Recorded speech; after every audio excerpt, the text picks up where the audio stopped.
check. Ayan, so, alam nyo guys, nakakapagod talaga maging mag-stress nyo.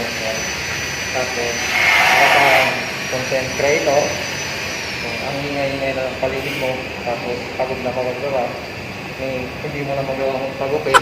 Ayan. Minsan hindi ko na mapigilang paliawin yung mga kapil sa kanila. What the fuck was that? Ah!